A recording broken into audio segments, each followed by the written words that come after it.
Good afternoon dear student. आज आपसे दोबारा से आपकी जुलाई में ऑनलाइन क्लासेस शुरू की जा रही हैं।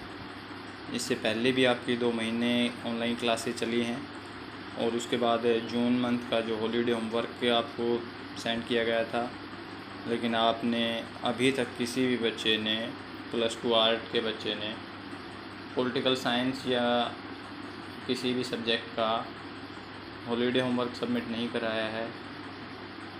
तो जिन्होंने जो हॉलीडे होमवर्क या इससे पहले की जो क्लासेस चली वो वर्क कंप्लीट नहीं किया है, तो पहले वो वर्क कंप्लीट कर लें। उसके बाद जैसे ही अब ये जो अगली वीडियो जो आपकी क्लासेस चलाई जा रही है, इन क्लासों को भी ध्यान से सुने तथा इनमें जो रिटर्न वर्क दिया जाएगा वो भी करें।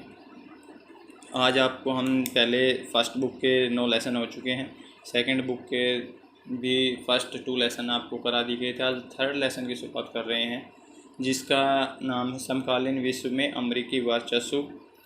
अमेरिकी वर्चस्व का मतलब है इनके पहले मैं आपको जैसा कि पहले भी समझाया था उसी हिसाब से कि समकालीन विश्व में अमेरिकी वर्चस्व, इनके जो लेसन का नाम होता है पहले वो उसके बारे में आपका समझाया जाए कि भाई किस तरीके की क्या चीज़ हैं, किस तरीके से क्या अमेरिका में क्या किया गया। तो यहाँ है कि विश्व में पूरे संसार में अमेरिकी वर्चस्व एक चीज़ वो होती है, इसमें आप इसके साथ साथ ये भी वर्चस्व का अर्थ भी क्लियर हो जाएगा आपका। वर्चस्व का अर्थ होता है कि कोई एक ऐसी शक्ति उभर के सामने आए जिसका मुकाबला कोई दूसरा राष्ट्र या दूसरी शक्ति ना कर पाए या उसके खिलाफ या उसका विरोध करने की क्षमता न हो, उस चीज़ को कहा जाता है वर्चस्व।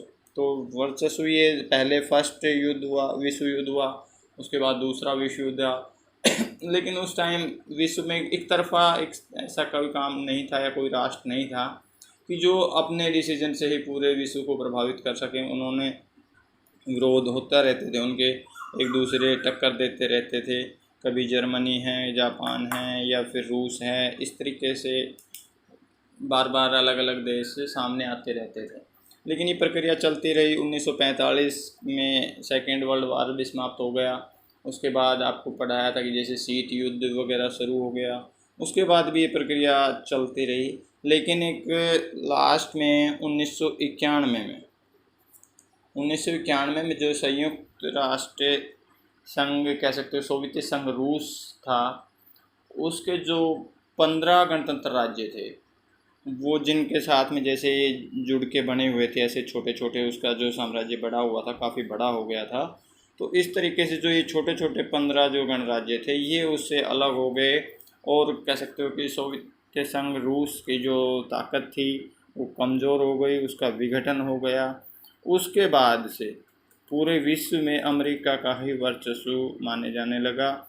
अमेरिका के कहने का मतलब कि एक जो विरोधी ताकत थी जो उनका सामना करती थी सोवियत संघ रूस के रूप में, वो उसका भी विघटन हो गया और उसका भी काफ़ी उसकी कह सकते हो कि शक्ति कम हो गई। तो उस टाइम से अमेरिकी वर्चस्व को नाम दिया जाता है कि भाई 1991 के बाद अमेरिकी वर्चस्व रहा।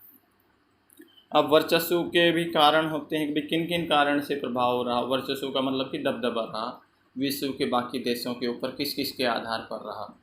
तो नेक्स्ट आपका ये पॉइंट है कि भाई वर्चस्व के पक्ष कि किन आधार पर रहा। पहला है कि भाई सैनिक वर्चस्व।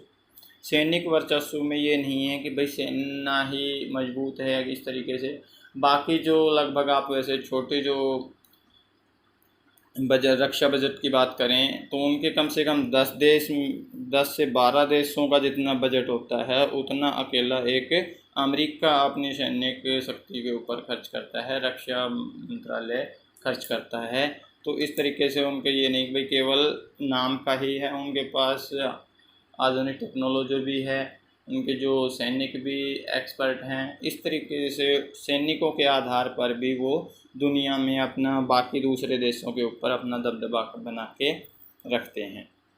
तो इस तरीके ये देखिए सैनिक वर्चस्व हो गया। भाई सेना के आधार पर किसी भी दूसरे देश में आगे आपको बताया जाएगा भाई किसी भी दूसरे देश में कोई आतंकवादी घटना होती है, यहाँ पर किसी का दूसरे को गुलाम वगैरह बनाया जाता है, तो वहाँ अमेरिका अपनी सेना भेजते हैं और उस तरीके वहाँ ऑपरेशन किया जाता है और ऑपरेशन करने के बाद जो बंदी बनाए जाते हैं उनको आज़ाद करवाया जाता है, या किसी दूसरे राष्ट्र का जो गुलाम हो जाता है वहाँ से आतंकवादी संगठन वगैरह को इनको मार दिया जाता है, भगा दिया जाता है। नेक्स्ट है कि आर्थिक वर्चस्व। आर्थिक वर्चस्व जब किसी भी देश में अगर इस तरीके की पावर होती है कि एक आप एग्जांपल लेके चलो कि भाई किसी राष्ट्र का कहना, एक आपको सामाजिक आधार पर समझाता हूँ कि जब अगर किसी एक विशेष क्षेत्र में किसी व्यक्ति के पास अधिक पैसे होते हैं तो जो बाकी समाज के लोग होते हैं वो उनकी रिस्पेक्ट करते हैं तथा उनका जो भी कहना वो कहते हैं वो कहना मानते हैं।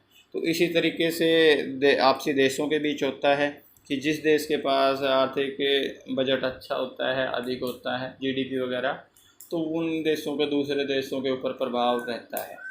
तो क्यों रहता है? क्योंकि कोई सी भी गरीब राष्ट्र को या दूसरे राष्ट्र को उन देशों से कर्ज वगैरह मिले होते हैं, वो उनसे कर्ज ले लेते हैं, फिर उनके कहीं ना कहीं उनका थोड़ा बहुत प्रेशर महसूस करते हैं और उनके दबाव में कार्य करते हैं। और ऐसे जो देश होते हैं वर्चस्व वाले, वो उन दूसरे देशों के जो कर्जदार देश होते हैं उन देशों की कह सकते हो कि कहीं ना कहीं सामाजिक, राजनीतिक, आर्थिक सारी गतिविधियों को प्रभावित करते हैं वर्चस्व वाले देश। तो इस तरीके से एक आर्थिक वर्चस्व के कारण भी, क्योंकि पैसे अधिक हैं, अमीर राष्ट्र है अमेरिका, इस तरीके से भी दूसरे देशों के ऊपर अपना प्रभाव जमाता रहा है। साथ में एक तीसरा पक्ष है कि सांस्कृतिक पक्ष।